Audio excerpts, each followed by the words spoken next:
Bueno, hablar de política siempre es un vasto territorio y para el análisis en este punto tan necesario siempre, hoy contamos a las 7:04 con Luis Aguilar, nuestro primer invitado de la semana, politólogo, posgrado en marketing político y electoral, maestría en ciencias y técnicas de gobierno, profesor de campañas electorales y marketing político en las universidades del Zulia, UCB y UCAP, socio fundador de Polianalítica, y ustedes podrán corroborarlo con una gran madurez y una gran capacidad para comunicar y analizar.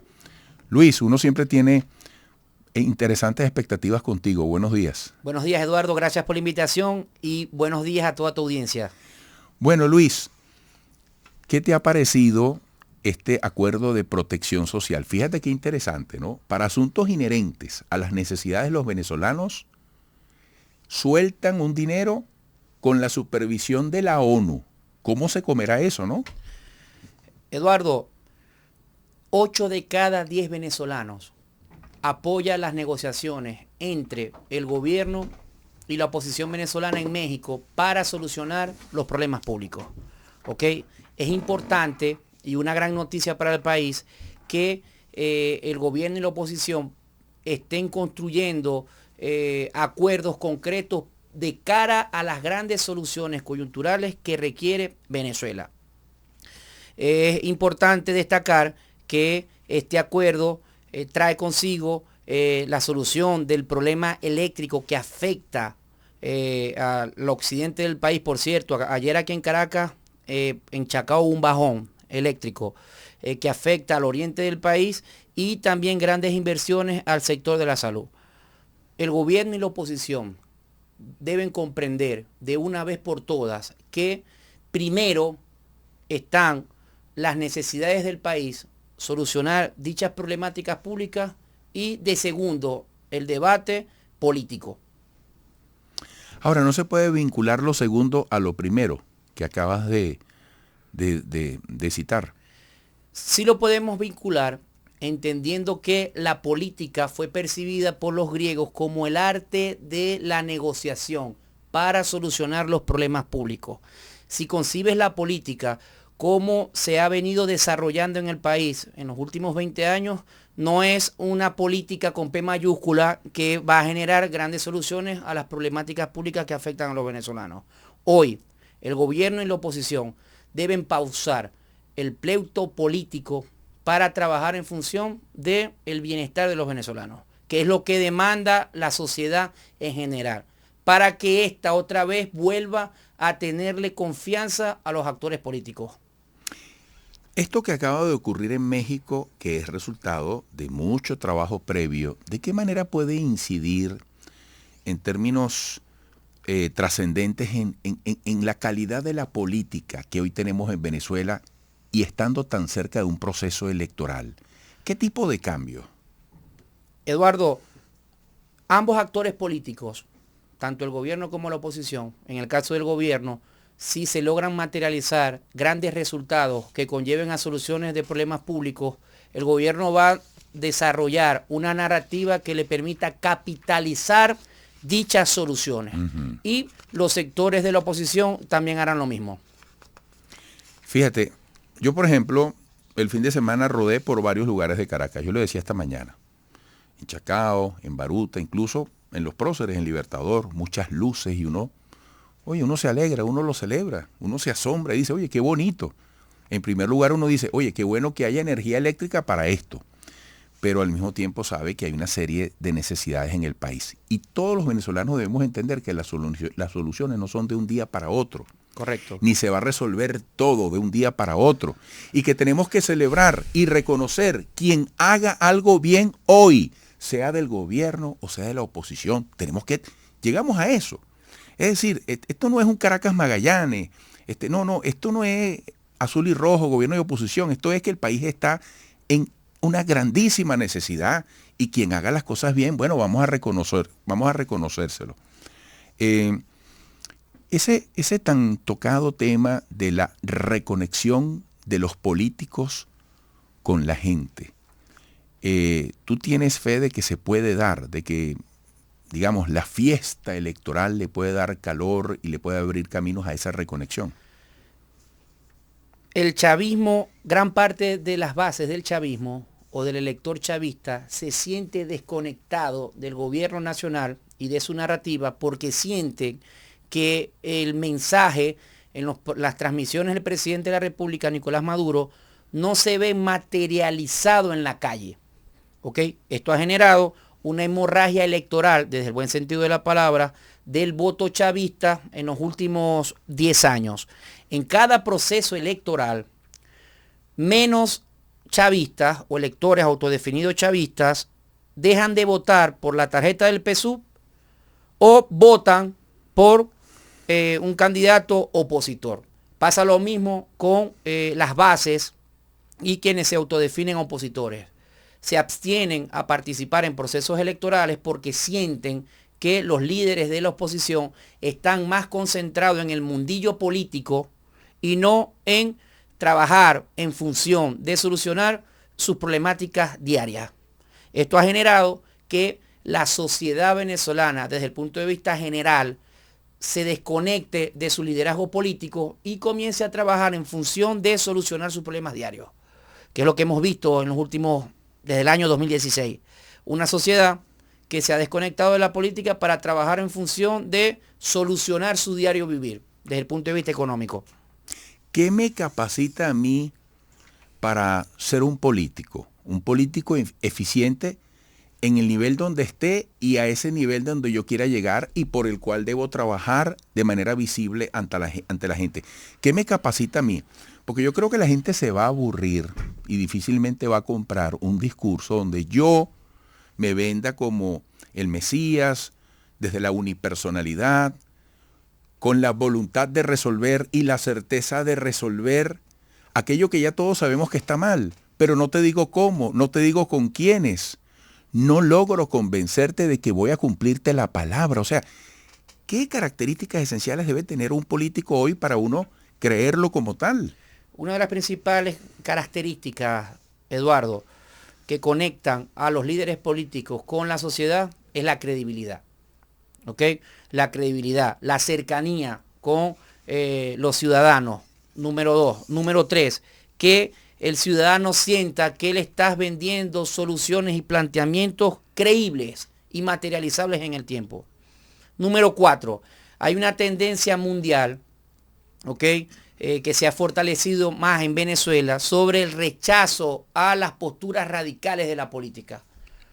Eduardo, hoy te puedo decir con responsabilidad, los sectores radicales de la oposición se están debilitando en el país.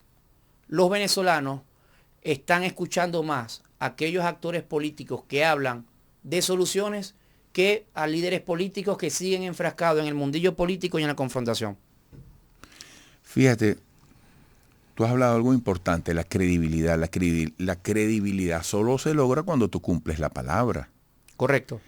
¿Cómo ves tú la perspectiva de los partidos y los dirigentes conocidos hasta hoy, en sus matices históricos, de origen, en lo que se conozca o se conoce de cada uno? Porque es evidente también que la gente tiene que reconectarse con la naturaleza de los partidos, entenderlos. ¿Qué significa una organización política más allá de un color, de un logotipo, de una tarjeta? Y quiénes son sus dirigentes. Pudiéramos estar, y esta pregunta por razón de hora la voy a dejar para la próxima parte, pero pudiéramos estar en un interesante y positivo proceso de regeneración de la política con rostros emergentes, con juventud que se integra a reales posibilidades de triunfo, de acción. Quisiera tu respuesta al regreso. Amigos, es Luis Aguilar, politólogo, posgrado en marketing político y electoral, con maestría en ciencias y técnicas de gobierno, profesor de campañas electorales y marketing político en las universidades del Zulia, UCB y UCAP, socio fundador de Poli Analítica. 7:18 minutos. Yo quisiera que en la respuesta que quedó pendiente, Luis Aguilar, politólogo, donde yo te planteaba qué posibilidades de renovación. No es que uno condene, elimine, margine a los políticos que hemos conocido hasta ahora de vieja data, sino entendiendo que en todos los procesos hay renovaciones. Pero los procesos que vienen desde ya hasta el 2024 y 2025 electoralmente son muy importantes. Yo te preguntaba cómo anda esa dinámica. Incluso ustedes como Polianalítica acaban de terminar una encuesta nacional que se hizo entre el 21 y el 26 de noviembre, que me gustaría saber de qué manera puede conectar con esta pregunta que yo te hago. Eduardo, desarrollamos una encuesta nacional del 21 al 26 de noviembre en la cual establece que el 31% de los venezolanos autodefinidos opositores quiere participar en las primarias, pero también quiere que las primarias sean absolutamente abiertas, ¿ok? Donde se puedan medir todos los sectores de la oposición. Que por cierto, aprovecho para ratificar que el único escenario, Eduardo, y todas las personas que nos escuchan, donde la oposición venezolana se convierte en un contrincante electoral real para el gobierno de cara a las presidenciales, es en el escenario donde vaya con un candidato unitario. Ningún líder político, ningún candidato opositor, ningún partido político opositor, valga la redundancia, tiene la capacidad de cubrir los 14.000 centros de votación que existen en todo el país. El único partido que tiene esa capacidad se llama el Partido Socialista Unido de Venezuela. Este escenario, Eduardo, obliga a todos los sectores de la oposición a unirse de cara a las presidenciales.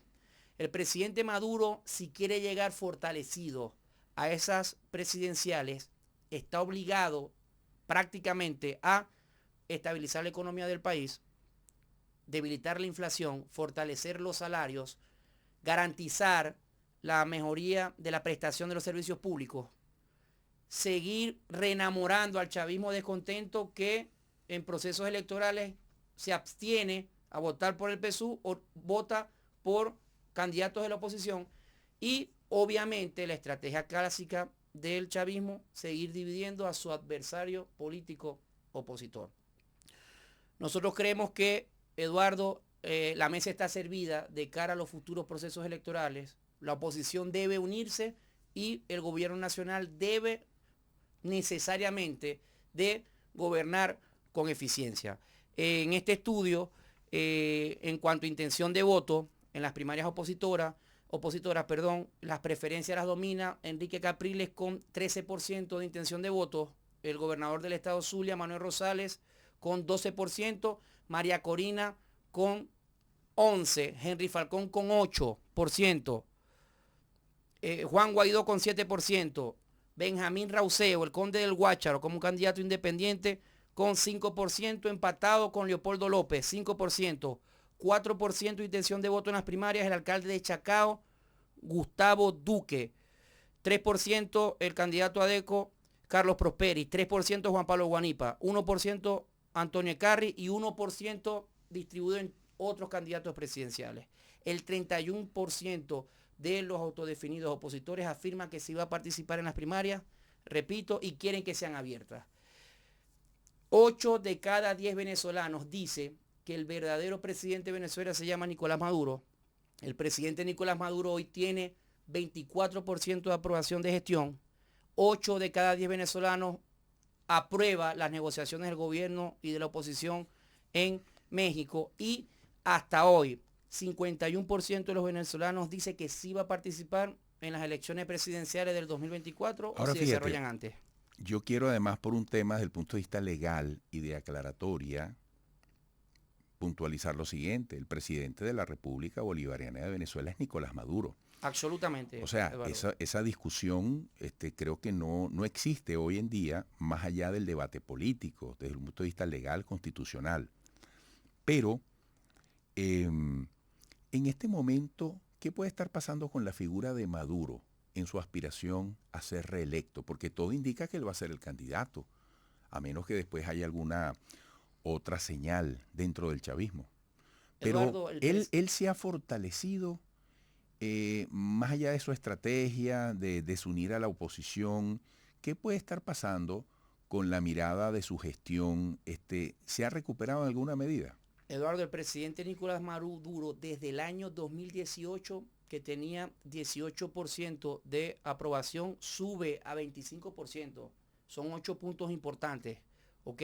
Y el presidente de la República, desde el punto de vista partidista y a lo interno del chavismo, es el único actor del chavismo que logra unificar a todas las corrientes de ese bloque político de cara a un proceso presidencial.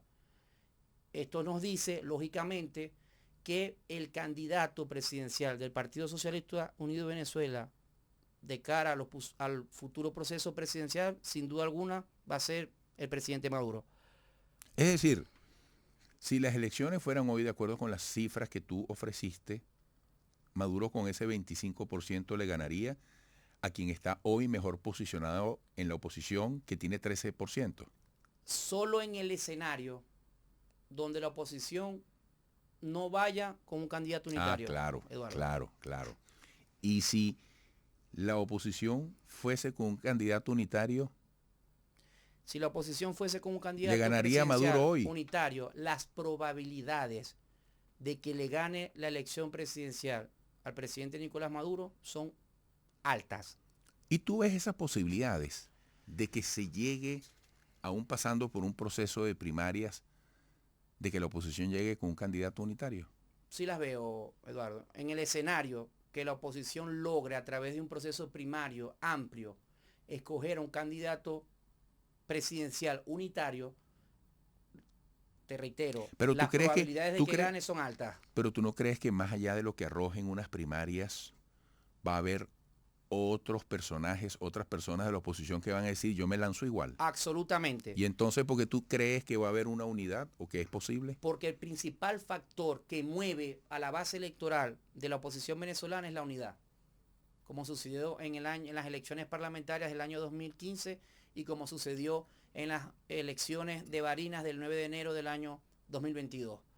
La unidad en la oposición se convierte en el principal factor que estimula al elector autodefinido opositor no solo ir a votar, sino a sumarse en el proceso político como miembro y testigo de mesa, voluntario para la movilización, logística del voto, etcétera, etcétera, etcétera. Si la oposición logra un candidato unitario, no tengo dudas, Eduardo, te lo ratifico, que la economía del voto, como la llamamos los politólogos, va a beneficiar al candidato opositor. Fíjate, te pongo este escenario. Se une la oposición hasta donde sea posible, porque a lo mejor hay una unidad bastante generalizada y algunas excepciones. Se lanzan 2 o 3 por fuera, no lo sé.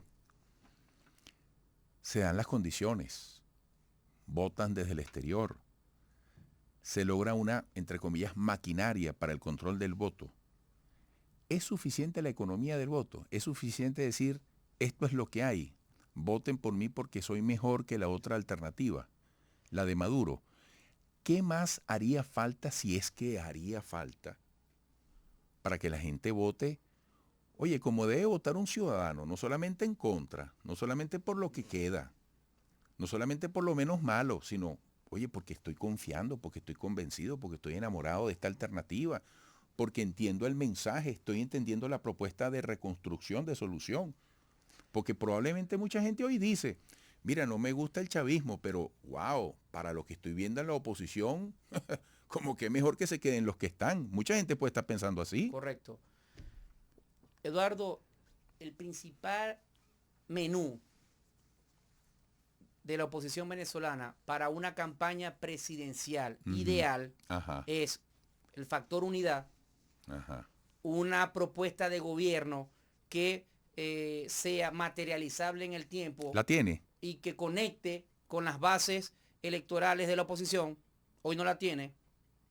Número 3, una campaña paraguas nacional que estimule la participación electoral y la esperanza en su elector. Número 4, la organización político-electoral en los más de 14.000 centros de votación distribuidos en todo el territorio nacional. Y número 5, una narrativa unitaria, ¿ok?, que permita que los electores opositores se conecten y compren la oferta opositora desde el punto de vista de la campaña electoral. Bueno, Luis, se agotó el tiempo. brevemente, ¿qué mensajes o qué mensaje le dejas a los venezolanos que se hacen tantas preguntas, que no entienden muchas cosas, que quieren creer en el país, que están luchando, que siguen apostando, que no se quieren ir de Venezuela? Mi mensaje a esos venezolanos es que los tiempos difíciles han pasado, ¿ok? Venezuela parece ser que se está enrumbando hacia un mejor presente y futuro. Vivimos en el mejor país del mundo, ¿ok? Hoy parece ser que los actores políticos del gobierno y oposición están comprando la idea de que hay que trabajar en función de solucionar los problemas que afectan a la gente y que hoy el país está muchísimo mejor que hace 5 años. Bueno, Luis, te agradezco mucho y espero que pronto vuelvas para mantener el seguimiento a estos interesantes capítulos de la historia venezolana. Claro que sí. Un gran abrazo. Gracias. Amigos, Luis Aguilar, joven politólogo, posgrado en marketing político y electoral con maestría en ciencias y técnicas de gobierno, profesor de campañas electorales y marketing político en las universidades del Zulia, UCB y UCAP, socio fundador de Polianalítica. Volveremos.